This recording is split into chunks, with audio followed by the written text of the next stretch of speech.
Thưa quý vị, thưa các bạn, chương trình liên kết TESOL giữa Trường Đại học Hà Nội và Đại học Victoria là dự án sớm nhất tại Việt Nam về đào tạo thạc sĩ tiếng Anh, tuân theo kiểm định chất lượng giáo dục từ hai phía Việt Nam và Australia. Đây cũng là chương trình quốc tế uy tín và đạt hiệu quả cao về nhu cầu đào tạo nguồn nhân lực giáo viên tiếng Anh cho cả nước. Bằng việc triển khai chương trình này, Trường Đại học Hà Nội đang đi trước đón đầu trong việc đóng góp tích cực và hiệu quả vào quá trình đào tạo giáo viên tiếng Anh để triển khai đề án quốc gia 2020 đào tạo giáo viên, giảng viên tiếng Anh cho cả nước. Hợp tác quốc tế luôn là một hoạt động được Trường Đại học Hà Nội quan tâm. Đây cũng được coi là cơ hội để nhà trường hội nhập và phát triển. Trường Đại học Hà Nội hiện có quan hệ hợp tác với hơn 60 trường đại học trên thế giới và chương trình đào tạo thạc sĩ lý luận và phương pháp giảng dạy tiếng Anh với Trường Đại học Victoria của Australia là mô hình tiêu biểu hợp tác đào tạo giữa Đại học Hà Nội với các đối tác nước ngoài. Mới đây, lãnh đạo hai nhà trường đã có buổi làm việc về kiểm định chất lượng chương trình thông qua việc xem xét nội dung và tính khả thi của chương trình, đồng thời rút kinh nghiệm để chương trình thực sự có hiệu quả, mang tính thực tiễn cao, phục vụ nhu cầu đào tạo. Cũng trong dịp này, lãnh đạo hai nhà trường đã ký thỏa thuận chung giai đoạn 2015-2025, góp phần nâng cao chất lượng và trình độ chuyên môn ngày càng tăng trong lĩnh vực giảng dạy tiếng Anh ở Việt Nam. Việt Nam và Australia đã có truyền thống hợp tác mạnh mẽ trên nhiều lĩnh vực về thương mại, hợp tác phát triển, quốc phòng, giáo dục và đào tạo. Mối quan hệ hợp tác chặt chẽ về giáo dục và đào tạo là một trong những lĩnh vực hợp tác quan trọng trong mối quan hệ song phương giữa hai quốc gia. Trong vòng 40 năm qua, có tới 40.000 học sinh, sinh viên Việt Nam tại Australia học tập, nghiên cứu. Hiện tại, có khoảng 6.000 sinh viên Việt Nam đang học tập tại Australia và đã có hàng nghìn học viên tốt nghiệp từ đây. Với vai trò là đại sứ Australia tại Việt Nam, tôi đặc biệt quan tâm và nhiệt tình ủng hộ mối quan hệ hợp tác này. Có thể nói cả hai quốc gia đều thu được những lợi ích thông qua thế mạnh của Australia trong việc cung cấp các cơ hội học tập chất lượng cao cho các sinh viên Việt Nam. Chương trình liên kết đào tạo thạc sĩ, lý luận và phương pháp giảng dạy tiếng Anh giữa Đại học Victoria và Đại học Hà Nội là một chương trình như vậy.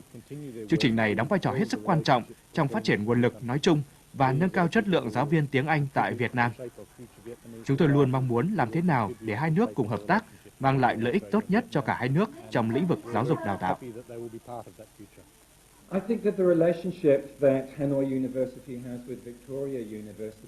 Đại học Victoria được thành lập từ năm 1916 tại Melbourne, với tên ban đầu là trường kỹ thuật Footscray. Năm 1990, trường chính thức mang tên Đại học Victoria. Hiện nay trường có 45.000 sinh viên, trong đó có 8.500 sinh viên quốc tế và 4.600 nghiên cứu sinh. Đại học Victoria là một trong những trường đại học lớn nhất tại Australia và một trong 5 trường đào tạo cả dạy nghề, đại học và sau đại học. Đại học Victoria và Đại học Hà Nội đã có một sự hợp tác lâu dài và quan hệ hợp tác của hai bên đã và đang trên đà phát triển. Sự kết hợp của mô hình đào tạo giữa hai nhà trường đã mang đến cho học viên cơ hội học tập, nâng cao kỹ năng, mở rộng kiến thức. Đó chính là thành công đặc biệt của chương trình.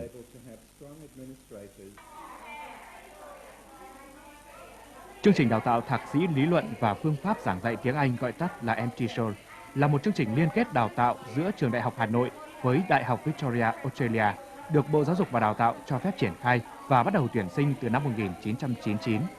Khi mới bắt đầu, số lượng tuyển sinh khá khiêm tốn, nhưng đến nay đã có hơn 1.300 học viên đã tốt nghiệp và lấy bằng TESOL của Đại học Victoria. Trải qua 15 năm triển khai, mô hình đào tạo này đã đáp ứng được nhu cầu nghiên cứu, học tập và giảng dạy tiếng Anh của nhiều cơ sở giáo dục cũng như các cơ quan ban ngành trên cả nước.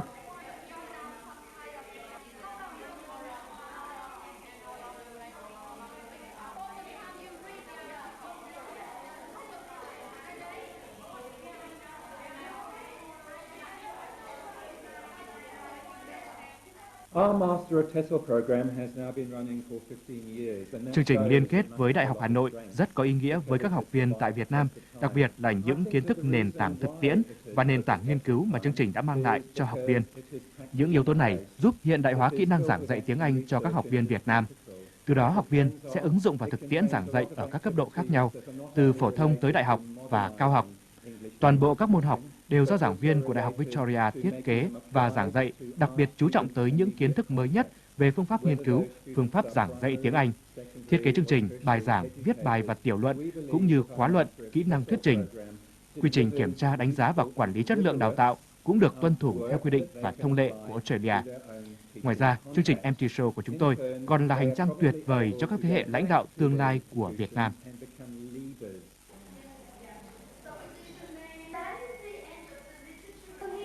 Chương trình TESOL dành cho những giáo viên tiếng Anh, trong đó hầu hết ở các trường cao đẳng và đại học trên cả nước, có ít nhất 2 năm kinh nghiệm giảng dạy tiếng Anh và có năng lực tiếng Anh từ 6.5 đến 7.0 IELTS. Chương trình gồm 2 năm, năm đầu là Graduate Diploma, năm sau là Master.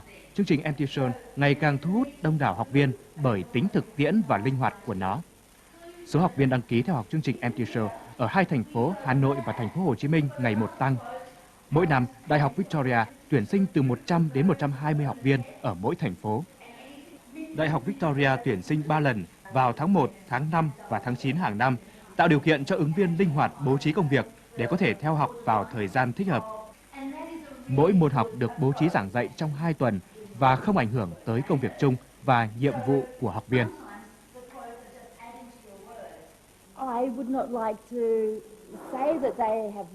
Thực tế giảng dạy cho chúng tôi thấy rất nhiều học viên Việt Nam không có cơ hội giao tiếp hay thực hành tiếng Anh. Một phần là bởi tiếng Anh không phải là ngôn ngữ chính thức tại Việt Nam. Hơn nữa, các nguồn tài liệu không nhiều cũng là một trở ngại cho các bạn. Tuy nhiên, thật may mắn là Đại học Victoria của chúng tôi có rất nhiều nguồn tài liệu học tập phong phú, giúp học viên tiếp cận để trau dồi và nâng cao các kỹ năng. Tại các lớp học của TESOL, việc phương pháp đào tạo tiên tiến, chúng tôi tạo ra sự tương tác giữa các học viên, giúp các em làm việc nhóm, nâng cao nhiều kỹ năng khác. Các bạn biết đấy, học trong sách không thôi thì không thể đủ. Học viên phải hỏi đáp để tạo ra sự tương tác, kích thích sự tìm hiểu, nghiên cứu. Nhờ vậy, kiến thức sẽ được nắm chắc hơn.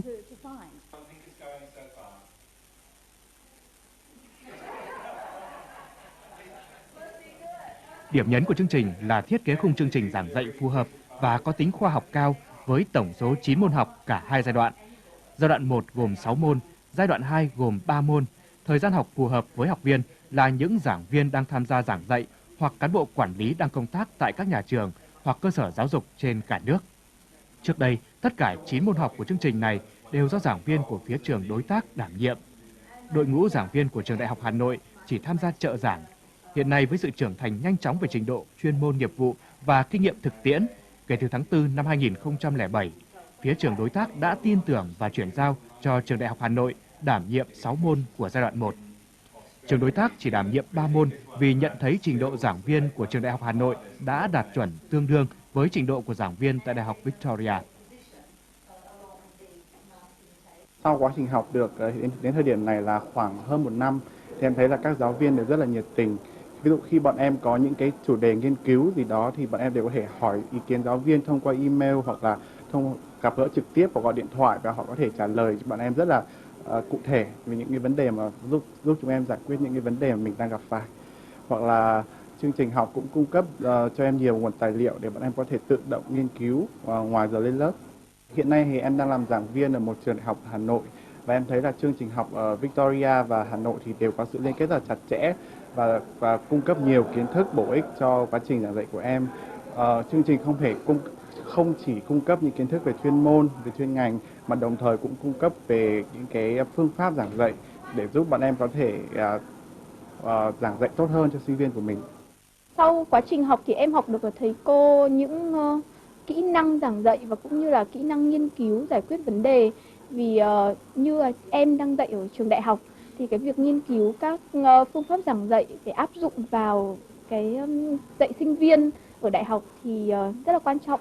Do đó em nhận thấy rằng là cái chương trình này nó cung cấp cho em nhiều rất là kiến thức và những kỹ năng bổ ích. Bên cạnh đấy thì em thấy giáo viên đều là những thầy cô giáo là có trình độ chuyên môn cao, rất là uy tín và đặc biệt là rất là nhiệt huyết trong vấn đề chia sẻ những cái kinh nghiệm giảng dạy. Bên cạnh đấy thì là học viên của trường Đại học Victoria thì em có thể truy cập được vào thư viện điện tử, nơi mà có hàng trăm nghìn đầu sách rất là phục vụ cho em trong vấn đề về nghiên cứu và như là tìm tòi những các cái vấn đề liên quan đến giáo dục và phương pháp giảng dạy. Tôi thật sự hãnh diện khi chứng kiến lễ tốt nghiệp của các học viên chương trình liên kết đào tạo thạc sĩ lý luận và phương pháp giảng dạy tiếng Anh giữa Đại học Victoria và Đại học Hà Nội. Tôi vui mừng khẳng định rằng các học viên của chương trình đã rất xuất sắc. Các em đã lựa chọn tham gia chương trình này được trau dồi và nâng cao năng lực chuyên môn, đặc biệt là phương pháp giảng dạy tiếng Anh và sẽ đóng góp tích cực cho giáo dục Việt Nam trong tương lai. Sau 15 năm hợp tác, mới đây, hai trường đã cùng ký một thỏa thuận mới nhằm mục tiêu phát triển và mở rộng hơn nữa các chương trình liên kết đào tạo của mình, đặc biệt là sau khi chúng tôi được Bộ Giáo dục và Đào tạo phê duyệt các đề xuất hợp tác này. Tôi rất mong trong thời gian tới, chương trình sẽ góp phần tích cực đào tạo nhiều học viên hơn nữa, đồng thời đẩy mạnh quan hệ hợp tác giáo dục giữa hai nhà trường lên tầm cao mới với nhiều triển vọng mới.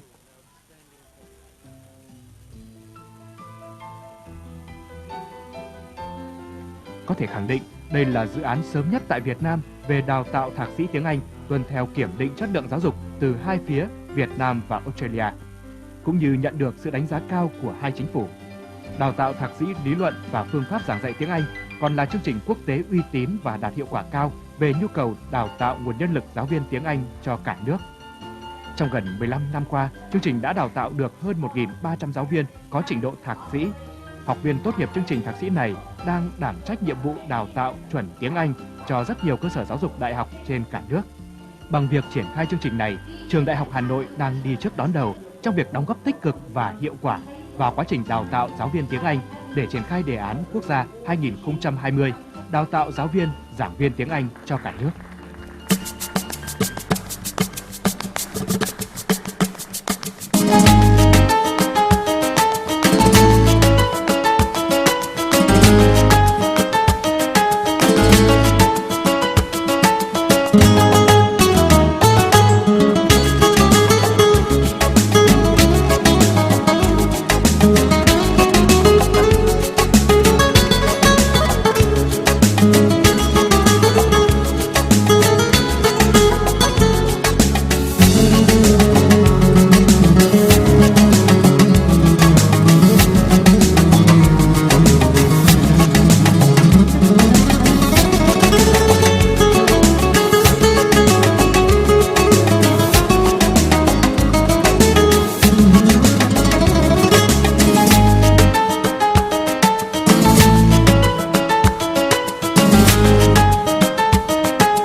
Good evening, distinguished guests, ladies and gentlemen.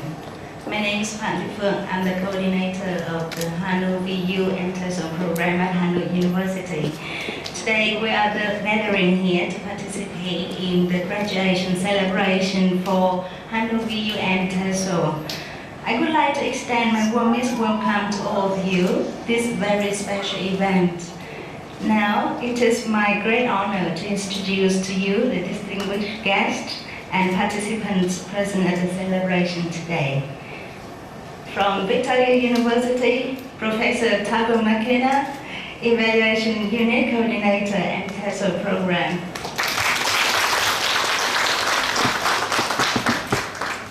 From Australian Trade Commission, Mr. Sean Riley, Senior Trade Commissioner, Vietnam and Australian Trade Commission. From Hanoi University, Dr. Nguyễn Thị Cúc Phương, Vice President of Hanoi University. Mr. Tôn Quang Hòa, Deputy Director of Administration. Dr. Nguyễn Đình Thu, Postgraduate Lecturer. Especially, I would like to enthusiastically welcome all the TESOL alumni, graduating students and graduating students' relatives who are present here today to take part in the celebration.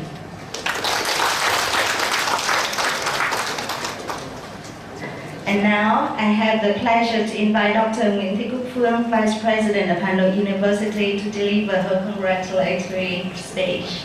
Please. Kính thưa Ngài Sean Riley, kính thưa các thầy, các cô giáo, kính thưa toàn thể các quý vị phụ huynh và các bạn học viên thân mến. Distinguished guests, lecturers and students from cohort 20 and 22. Professor Tago McKenna, Mr. Sean Riley. Ngày hôm nay, cho phép tôi được thay mặt cho ban giám hiệu của trường Đại học Hà Nội.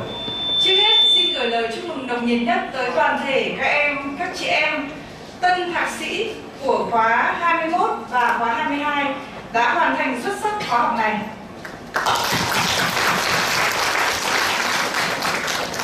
First of all, on behalf of Hanoi University, I would like to extend my congratulations to the students for successfully completing the HANU-VU Master of TESOL program. Kính thưa các quý vị, được Bộ Giáo dục và Đào tạo chính thức cho phép triển khai từ năm 1998, Trường Đại học Hà Nội đã tuyển sinh khóa đầu tiên vào năm 1999 với số lượng học viên khá khiêm tốn. Vào thời điểm đó thì chỉ có 12 học viên ở Hà Nội mà thôi, và có 20 học viên học ở thành phố Hồ Chí Minh. Nhưng cho tới ngày hôm nay thì tổng cộng nhà trường đã đào tạo được 1.572 học viên tốt nghiệp và nhận bằng TESOL của Đại học Victoria. As you may know, this program was approved by Ministry of Education and Training, Vietnam in 1998. In 1999, only 12 students in Hanoi and 20 students in Ho Chi Minh City were enrolled in the first cohort. To date, over 1,572 students have graduated and been conferred TESOL degree from Victoria University.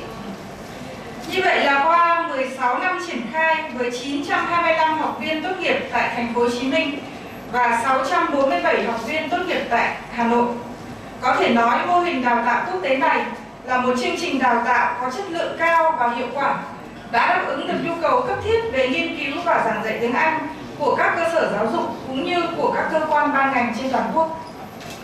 For over 16 years in implementation, this joint program has satisfied the needs of studying, researching and teaching English to the speakers of other languages in educational institutions and relevant agencies nationwide.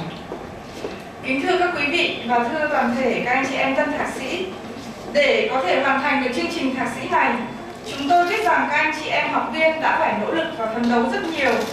Nỗ lực phấn đấu cả về trí tuệ và phải vượt qua rất nhiều khó khăn cả về mặt chuyên môn, ngôn ngữ, về thời gian, tài chính và các vấn đề khác về gia đình. Chương trình đào tạo này không thể thành công nếu không có sự cam kết đảm bảo chất lượng của trường Đại học Hà Nội, cũng như của đội ngũ cán bộ, giảng viên và sự cố gắng của toàn bộ các chị em học viên. Ladies and gentlemen, we know that in order to fulfill the requirements of this degree, the students have made strong efforts to overcome hardship and difficulties relating to knowledge, research skills, time limitation, and finance issues. Thus, this program cannot be seen as an exemplary model of international partnership and collaboration without commitment of quality assurance by our academic staff and students. Nhân dịp này, cho phép tôi được cảm ơn tập thể giảng viên Việt Nam và Australia đã nhiệt tình tham gia giảng dạy ở cả giai đoạn 1 và giai đoạn 2. On this occasion, may I express my gratitude to work teaching staff from Victoria University and Hanoi University.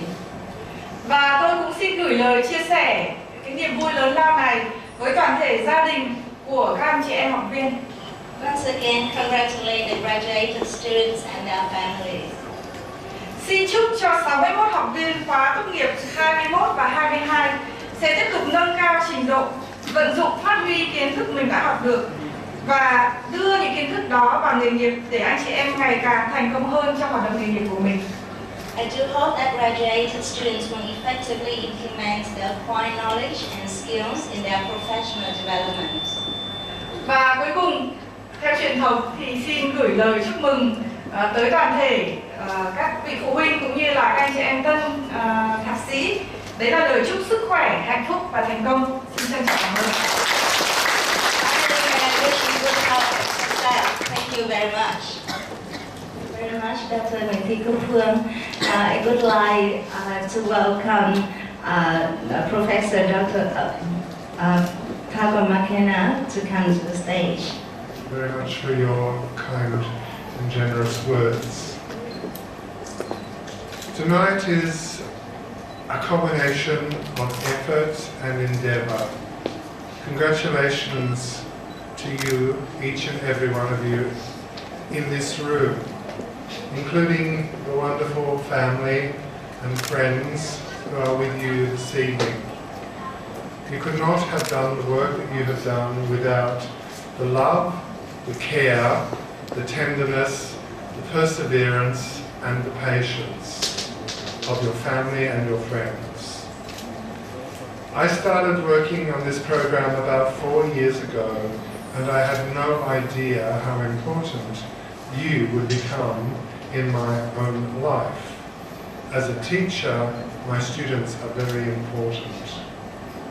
So we have been through some hard times, some easy times, some not so easy times, some failings, some successes, but ultimately you have arrived. But where are you now, and how can you make a difference in someone's life? You must ask yourself this question on a daily basis if you will remain a reflective practitioner. We use that language intentionally to reflect on where are you now and who are you caring for as you teach. Teaching is an art, and you have fulfilled the obligations to HANU and Victoria University in making that art a reality with a qualification. But do not give up on the heart, which has art in the middle of it. You must remain a teacher with heart. It's been my privilege to work with Dr. Jean, Giuliano, Dr. Roger, Dr. Jill, Dr. Okshana, our colleagues who are standing behind me as our very important mentors. Those women and those men send their heartiest congratulations. We wish we could all be here, because what we experience teaching you is heart. Finally, I would like to say to you, every day you will see a child, a young adult or an older adult. He or she may be 91, like Hook's mother, but every one of us is learning. Do never ever forget this fact. As teachers, your life is about enabling others to know in the world. I wish each and every one of you a very, very satisfactory, satisfying future. Make sure you make a difference. Don't forget the heart, and also remember that you have worked hard, as your students will and do, to get where you are. Congratulations.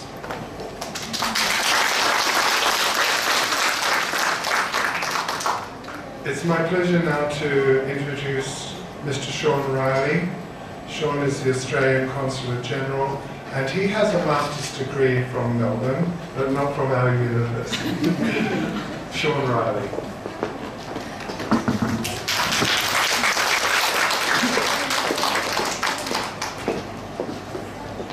Master's degree from Melbourne, but not in TESOL either. Good evening, everyone. I'd like to acknowledge Dr. Nguyen T. Kuk Fung, Professor McKenna, VIP guests, the senior management team of Hanoi University, especially the graduates and their families and friends who've come along tonight. I'm very pleased to be here on behalf of the Australian Government in support of this event, as it's testament to the close relationship shared between Vietnam and Australia. Over the 42 years since diplomatic relations were established, the relationship has become both deep and comprehensive, covering areas as diverse as cooperation in multilateral forums, immigration, transnational crime prevention, military and defence cooperation, commercial and economic ties, and of course, education. The strong relationship between Australia and Vietnam is enhanced by the strategic partnerships between institutions from our two countries, such as this one between Victoria University and Hanoi University. This partnership has facilitated an international learning environment, which I'm sure will be to your benefit. Indeed, education is one of the cornerstones of our relationship and arguably the longest standing link between our two nations. Our education relationship was first established with scholarships, but today is multifaceted. In addition to programs such as this TESOL qualification that are delivered in Vietnam, there is significant student mobility between our two countries. Australia, in fact, is the leading destination for Vietnamese students, and starting this year, Australian students will study at Vietnamese institutions as part of our new Colombo plan. Education is key to Vietnam's future, and Australia is proud to be an active contributor in this space. When you combine Australia's unrivaled scholarship program, we remain the #1 scholarship provider to Vietnamese students. Our international student program, where there are currently 26,000 Vietnamese students studying in Australia, and many more studying here like yourselves. Cooperative arrangements between Vietnamese and Australian institutions, such as this TESOL program. Australia's development assistance to Vietnam, which is very focused on human resource development. We tend not to build bridges and roads, we tend to invest in Vietnam's people.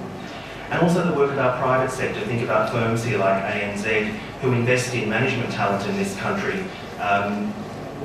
Not often, we don't have a big manufacturing sector, we don't often invest in large plants, training a lot of people to assemble electrical components. A lot of the firms that we have who come offshore really look for management talent in Vietnam and train and develop that management talent. Tonight, you will graduate as both Vietnamese and Australian alumni, and you'll be joining in excess of 40,000 Australian alumni in Vietnam. When I see data about Australian alumni in Vietnam, I'm often surprised by the diversity. They come from all over Vietnam, from all walks of life, and have studied a wide range of disciplines. More importantly, the achievements alumni have made to the social and economic development of Vietnam since graduating are remarkable. They include government ministers, leading business people, researchers, scientists, medical practitioners, and community leaders. The Australian education system has produced scientists, designers, educators, entrepreneurs, artists, and humanitarians who have changed the world, winning awards as diverse as Oscars and Nobel Prizes. In fact, Australia has produced 15 Nobel Prize laureates, which is quite a feat for a country of just 23 million people. As graduates of the Master of TESOL program, I'm sure you will add to this impressive list in Vietnam.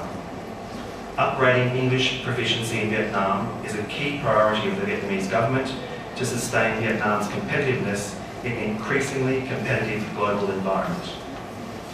Education reforms in Vietnam will pave the way for more cooperation and collaboration between our two countries, and will continue to build a rewarding and strong relationship between Australia and Vietnam. In closing, I'd like to offer thanks and encouragement to Hanoi University and Victoria University for making the delivery of this program possible, and wish both institutions the best for the future. Finally, I want to offer my congratulations to the graduating classes, acknowledging your efforts, and I wish you all the very best for your future and for the future of Vietnam. You are the future of Vietnam. Congratulations.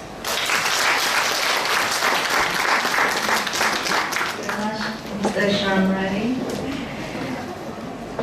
Ladies and gentlemen, the moment we are all expecting is coming near. I would like to invite Dr. Nguyễn Thị Cúc Phương, Vice President of Hanoi University, and Professor Taco Makina to come on stage to present the certificate of congratulations to the students. Mr. Lê Tấn Phước.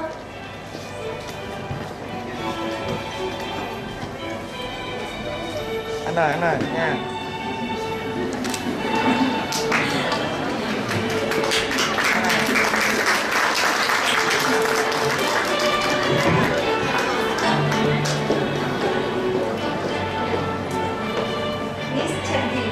Cách tình dung đẹp ta.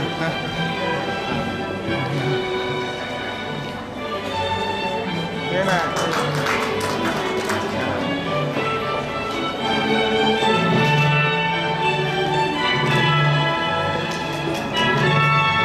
Miss Phan Thị Lan.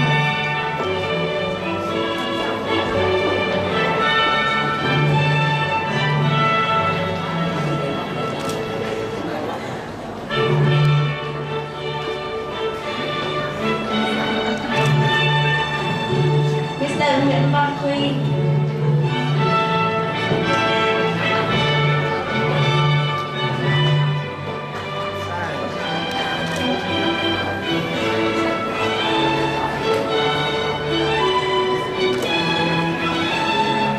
Mr. Nguyễn Công Hiểu.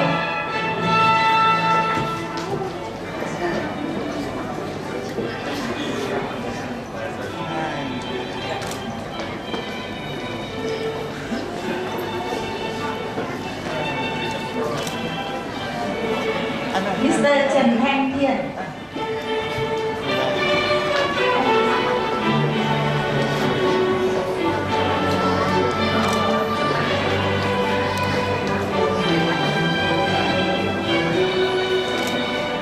Mr. Nguyễn Đình Mỹ.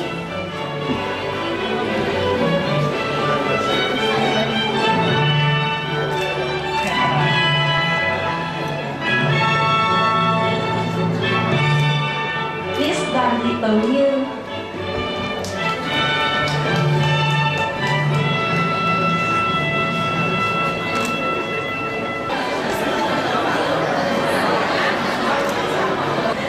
Miss Đặng Vũ Phương Thảo.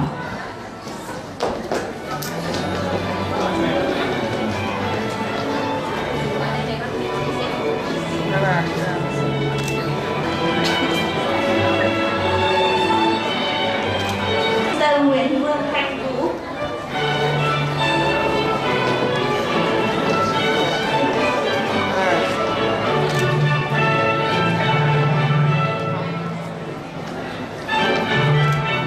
Miss Võ Nguyễn Tuyết Trang.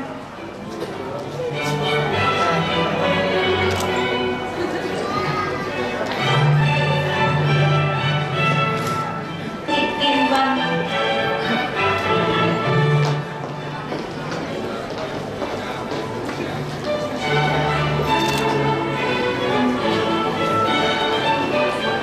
Lê Bắc Thu Mai.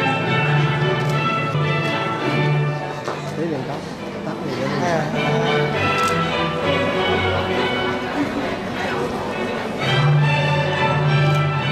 Nguyễn Khoa Học.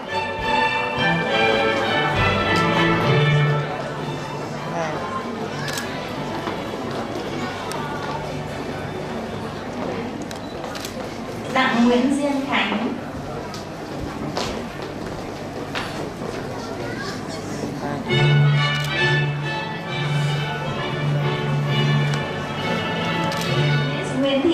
Lý.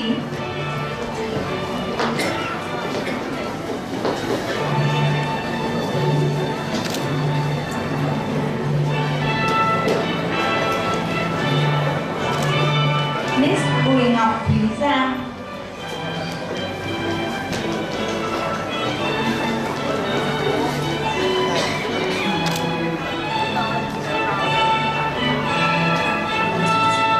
Miss Nguyễn Thị Phương Mai.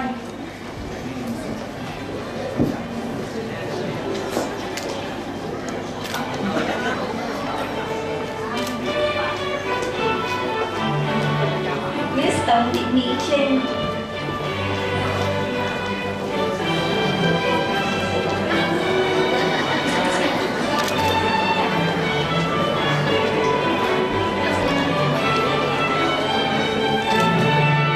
Miss Lê Thị Lệ Nhung.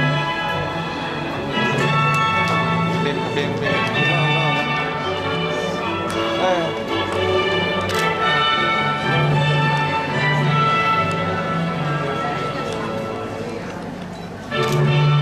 Phó Thị Thu Hằng.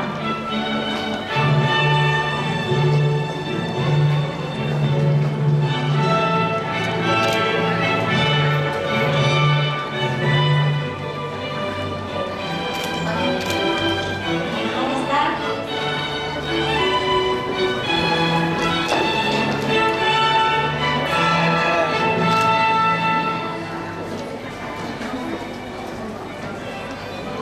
Miss Nguyễn Minh Trâm.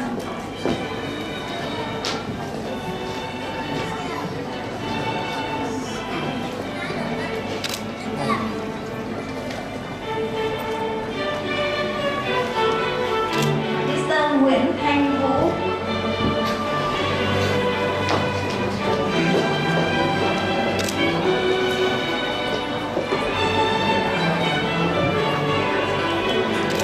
Miss Đào Nguyễn Hồng Hiếu.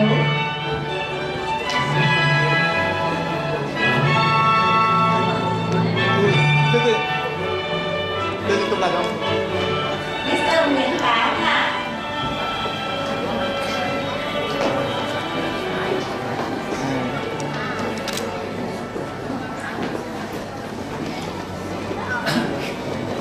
Miss Trần Thanh Trúc.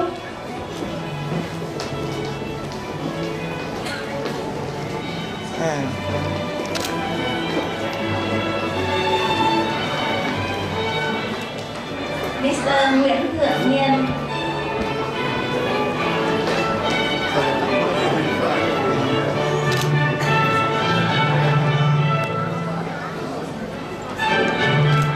Miss Lý Thị Thanh Tâm.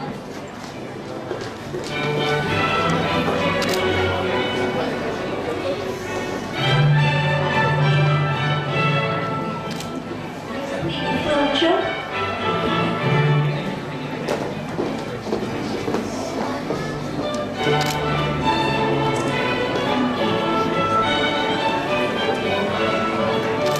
Miss Ninh Ngọc Yến.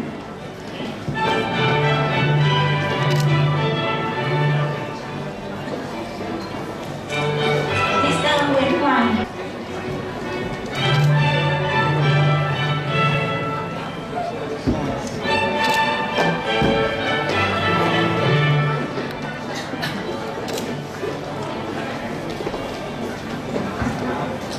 Miss Trần Song Thục Nguyên.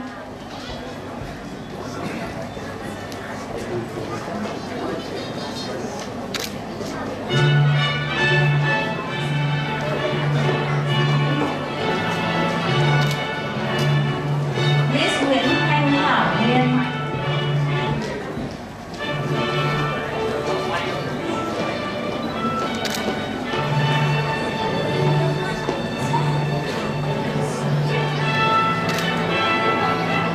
Miss Đinh Thái An.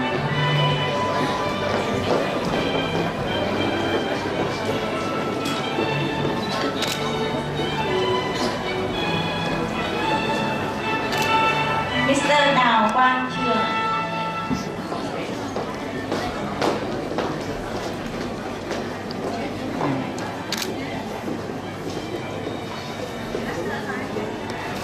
Miss Lý Mai Hương.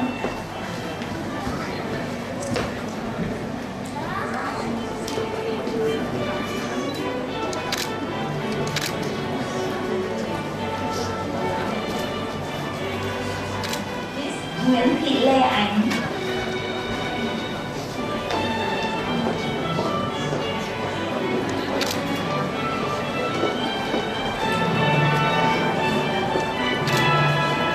Hòa Thuận.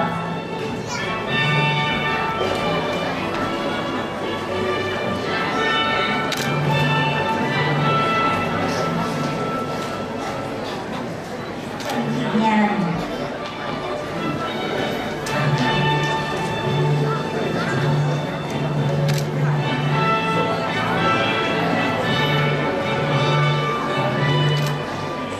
Hà Thị Phương.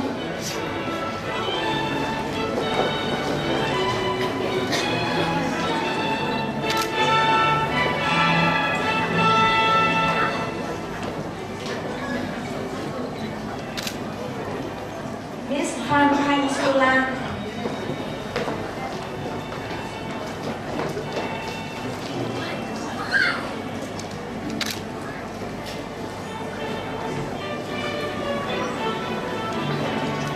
Miss Hồ Thị Lệ Hằng.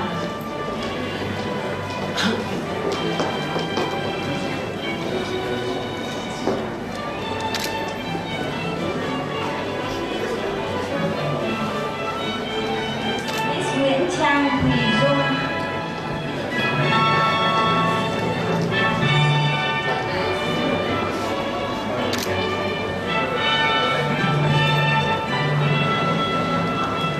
Miss Nguyễn Kim Anh.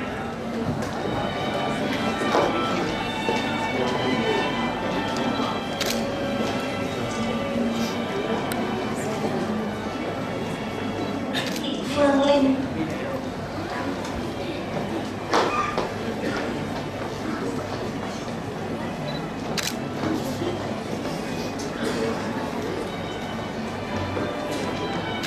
Miss Nguyễn Phan Quỳnh Thư.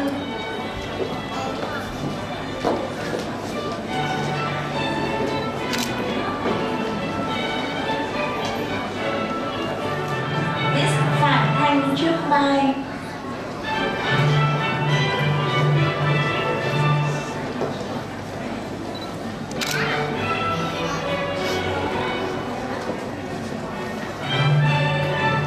Miss Trần Thị Ngọc Phượng.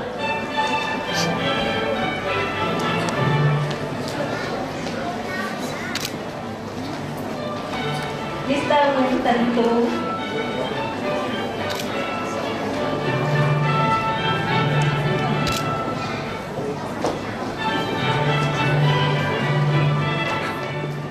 Mr. Huỳnh Văn Mạnh.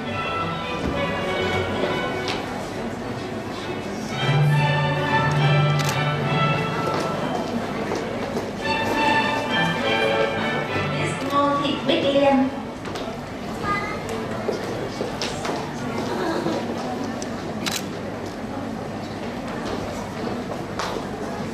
Miss Nguyễn Thị Yến.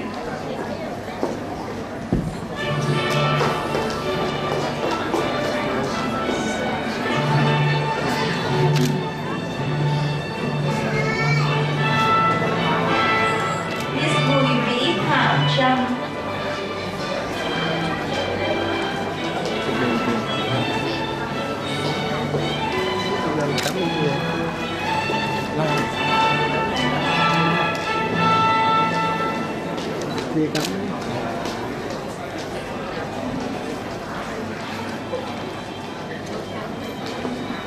Trần Thị Minh Thư.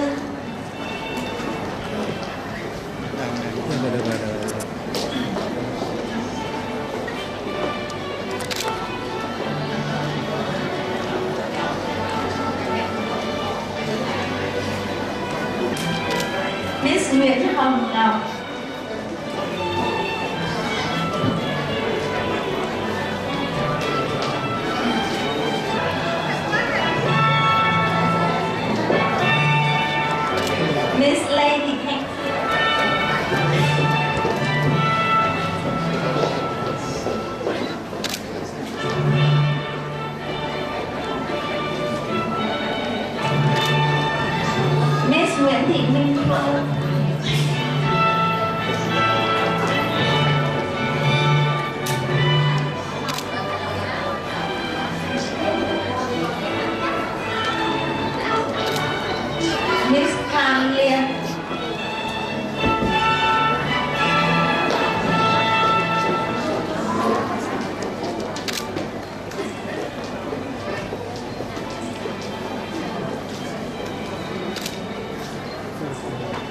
Huỳnh Như Yến Nhi.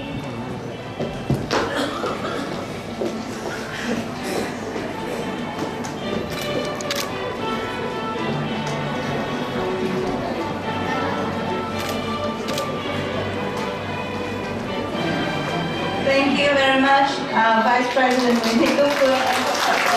Martin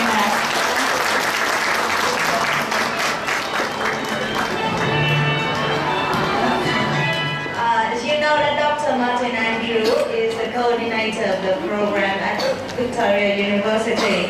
He couldn't be here tonight, but he is here in his spirit, and here is his congratulations speech. Happy graduation from Hanoi. I'm Dr. Martin Andrew, the VU HANU-VU TESOL Program Coordinator and the Team Leader.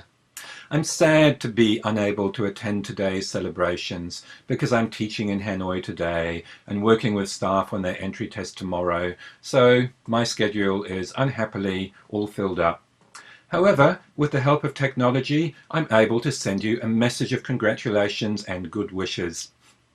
I'm thinking of you as I make this message wearing a shirt and a tie that was a gift from some of my own students on the Hanoi program. All students in this room are, or are about to become, graduates of a world-class TESOL degree, grounded in 15+ years of partnership. The TESOL program began in 2008 with only 308 students enrolled in 2009, but since then, more than 1,500 students have graduated with master's degrees. The program's success is due to practicality and transferability of its educative content to students' working environments. You've been taught by fine scholars and lecturers like Professor Tarquin McKenna, who's with us today, and many other colleagues like Drs. Britta Schneider and Jill and Roger Bamforth and Julie Arnold and others who send you their well wishes today.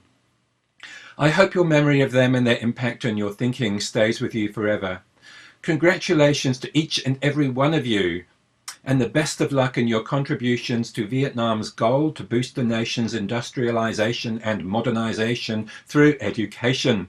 Congratulations again to you all, from all of us at VU. You are your country's future. Thank you, and good night. Very touching message from our coordinator in Hanoi. Ladies and gentlemen, it's time to honor the best students of the course. So I would like to invite Dr. Nguyễn Đình Thu, our lecturer, please come on the stage. I would like to invite Mr. Lê Tấn Phước, Ms. Phan Thị Lam, and Ms. Trần Thị Thúy Quỳnh, who are representing our best students, to come on the stage.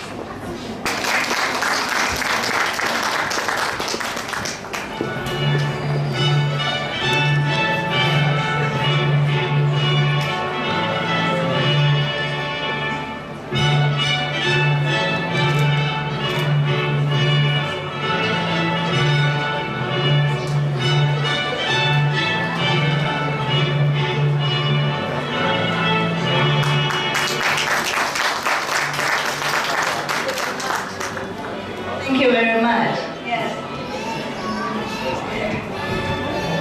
I would like to invite Mr. Tôn Quang Hòa, Deputy Director of Administration, Hanoi University, to present the Class Monitor Awards. I would like to invite Mr. Nguyễn Văn Huy, Mr. Lê Tấn Phước, and Mr. Nguyễn Công Hiệu to come on the stage.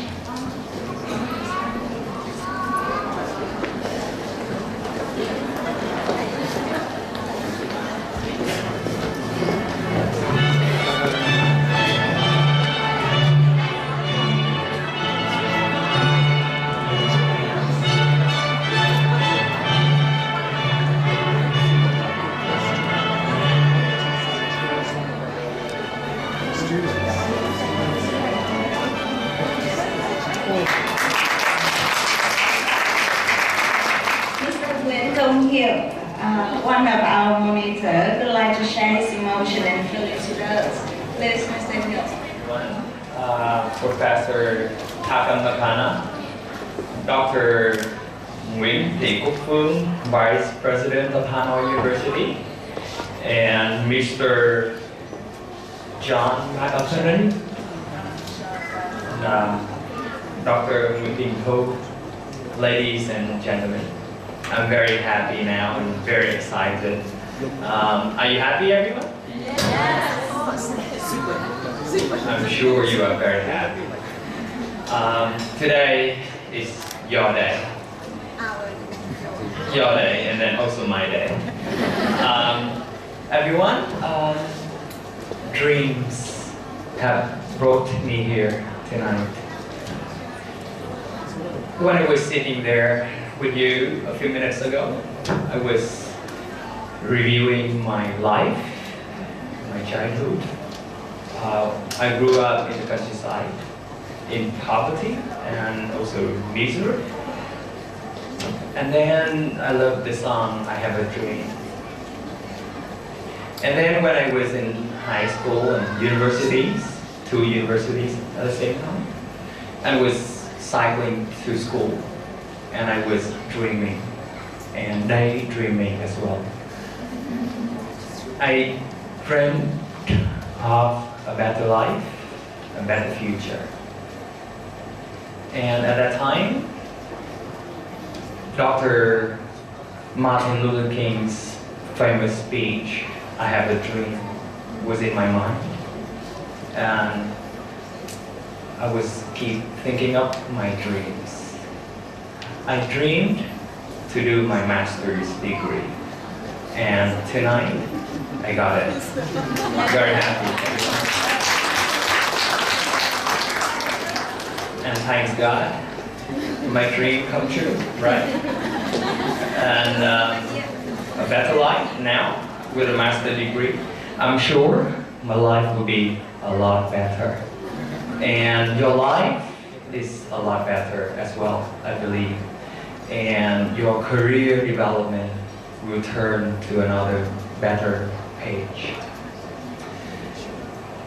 And choosing to do the master's degree in TESOL, I think is my right decision. Because I think that with this master's degree, I will be a better teacher. As Dr. Makana had just, told you, teachers with heart. There's a very famous saying, unknown writer, that said that a teacher takes a hand, opens a mind, and touches a heart. And with a master's degree, I know that I've learned a lot to be an excellent teacher. And you will be a great teacher, I think. So choosing this program is the correct decision once again. And everyone, on this occasion, I would like to my thanks go to the teaching staff from Victoria University, teachers, lecturers from University of Human, Social Sciences and Humanities in Ho Chi Minh City, Dr. Minh from University of Technology and Education in Ho Chi Minh City, and some doctors and professors from University of Pedagogy, Hoa San University. Thank you, all the teachers. And I would also like to thank you, my classmates, have chosen me to be your monitor. Hopefully I did something correctly. And thanks for choosing me. And also I would like to thank the administrative staff from Hanoi University, teacher Phương and her staff in Hanoi, and also some staff here in Ho Chi Minh City. We cannot have this day without them. So finally, I would like to wish you all happiness and success in your future life. But last but not least, I would like to take this opportunity to thank you, my parents, they are here with me tonight. My wife and my 2 children, they're over there. Always, they are my motivation, my encouragement and support. Thank you very much, everyone.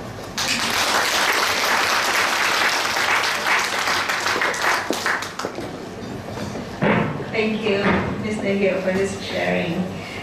Distinguished guests, ladies and gentlemen, the formal celebration has come to an end. Before we have the refreshment, I would like to invite all the guests and lecturers to come on stage for a photo session. After that, we'll have 3 classes with group photos. Thank you.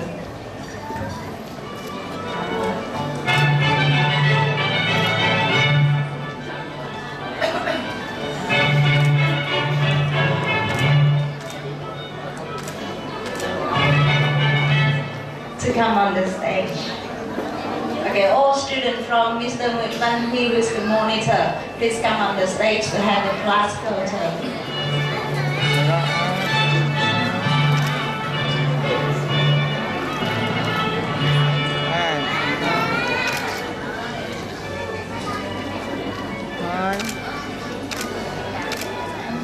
Nhiều tấm thế cả.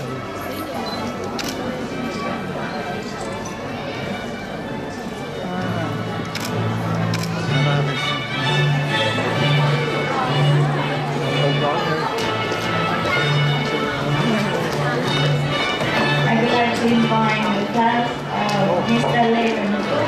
Please come on the stage. Cái đấy là được rồi nhỉ? Vâng.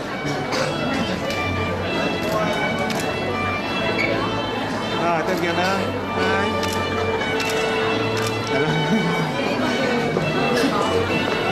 2. Okay. Please welcome the student from Mr. Hill class. The refreshment with your families, with our lecturer and our special guests, please.